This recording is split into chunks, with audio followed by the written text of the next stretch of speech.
ولې ابرهه د کعبې څخه دومره نفرت کوي؟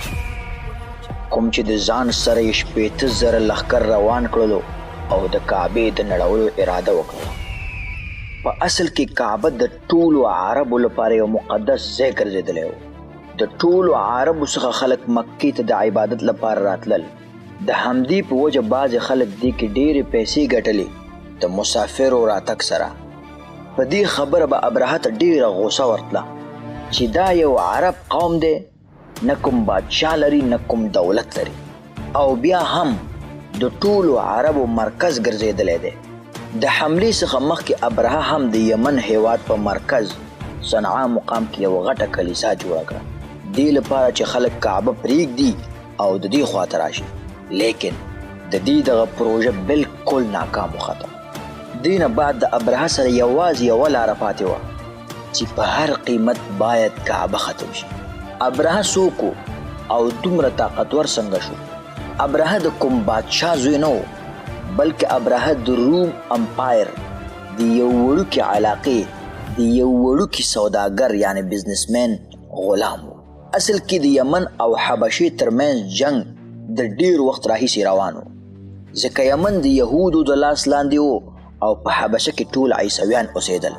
اول کې یهودو په عیسویانو حمله وکړله او په عیسویانو کې ډیر تباهي وکړله، د کوم په وجه چې سوپر پاور روم امپایر سخته غوسه ورغله، ځکه په دې وخت کې عیسویانو سوپر پاور و.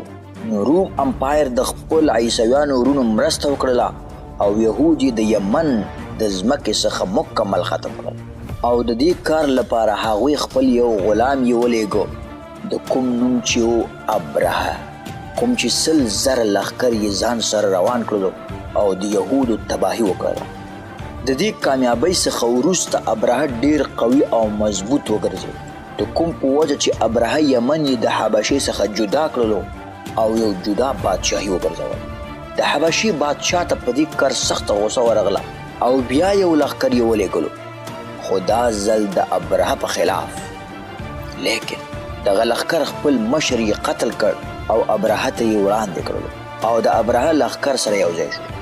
دې نه وروسته ابرهه په عربو کې د ټولو نه طاقتور بادشاه وګرځېد او په عربو کې د دې ټول نفوس خواره شو بغیر د یو څه نه. په عربو کې هر کال په زرګونه خلک کعبې ته راځي د عبادت لپاره. نو ابرهه سوچ وکړلو چې دې کې څه نوې خبره ده، موږ به هم یوه جوړه کړو. نو هغه هم په خپل مرکز یعنی پایتخت کې یو عالیشان محل یې جوړ کړ او دا یې د دنیا هر قسمه جواهراتو باندې سینګار کړلو.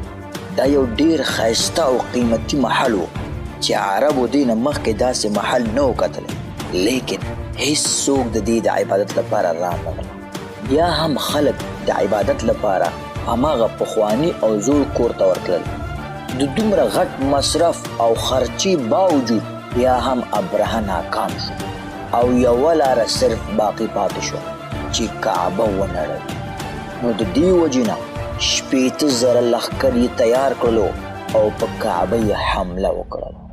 ټولو عربو ته معلوم و چې د دې لښکر سره دوی مقابله نشي کولی، خو بیا هم د یو څو قبیلو خلک مقابلې ته وروتل. خو ابرهه وویل چې زه وینه تویول نه غواړم، زه صرف کعبه نړول غواړم. ابرهه په لاره کې د هر څه چور کولو نه بعد چې کله مکې ته ورسید، نو د مکې مشر یې راوغوښت چې عبدالمطلب نومېده، د رسول الله صلی الله علیه وسلم نیکه. عبدالمطلب ورته وویل چې تاسو زما اوښان چور کړي دي، هغه بیرته ماته واپس کړئ. ابرهه وخندل، ویل ما ته خو داسې ښکاره شو چې ته به ډیر بهادر شخص یې، تا خو د خپل اوښانو غوښتنه وکړله. نو عبدالمطلب ورته وویل زه د خپل اوښانو مالک یم، د دې کور مالک پوهیږي او ته پوهیږي، ها لیکن دومره درته ویلی شم چې تر اوسه هیڅ چا دې کور ته نقصان نه دی رسولی. په سبا ورځ ابرهه خپل لښکر ته پر کعبه د حملې کولو حکم وکړلو، لیکن د هغه فیل د کوم نوم چې محمود و په خپل ځای کېناسته او د ډیرو کوششونو باوجود بیا هم د کعبې پر لور روان نشو.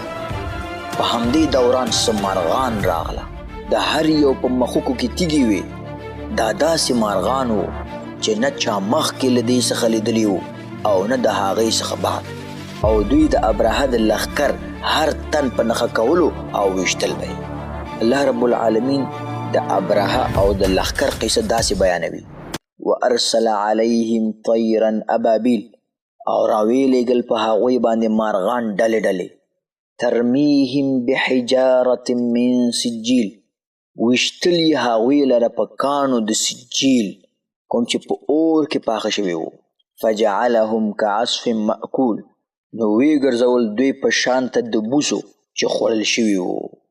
د دې تیږو ځانګړتیاوې دا وو: سجیل کلمه په عربي کې د سختو او پخو خښتو لپاره کارول کېږي. دا تیږې ښایي د سوځېدونکو موادو یا اور لګېدلو خټو څخه جوړې وي. دا تیږې یوازې فزیکي اغیز نه درلود، بلکې د الهي عذاب لپاره ځانګړې شوې وې. دې تیږو په ابرهه او د هغه په لښکر باندې سخته تباهي راوستله. روایتونه وایي چې هره تیږه په ځانګړې توګه د یو عسکر لپاره ټاکل شوې وه او هغوی یې په بشپړ ډول تباه کړل. د دې تیږو له امله د ابرهه لښکر په داسې ډول ویجاړ شو چې هغوی ته د ژغورلو هیڅ لار پاتې نه شو، او ابرهه وتښتېده. لاره کې پرې جذام بیماري ولګېدله، غوښې به ترې دوړېدلې. کلي ته چې کله ورسېدو، د مرغۍ د بچي په شان وړوکی شوی و او هلاک شو. د مکې دغه بریا په ټولو عربو کې خپور شو او قریش په عربو کې د یو بادشاه په شکل مخې ته راغی. د دې واقعې څخه وروسته د لکونو په تعداد خلک کعبې ته د عبادت لپاره راتلل شروع کړل. د مخکې څخه 100 چنده زیات شو. د مکې خلکو اقتصاد 2 چنده 3 چنده بلکې اسمان ته ورسېدل. لیکن په همدې کال کې د ایران په یو معبد کې غټ اور چې د کلونو راهیسې لګېدلی و ناڅاپه مړ شو، او په همدې ورځ مکه کې یو یتیم هلک دنیا ته راغی، د کوم نوم چې و محمد. او د همدغسې نور معلوماتي ویډیوګانو لپاره زموږ د تاریخ عبرت یوټیوب ځان سره سبسکرایب کړئ.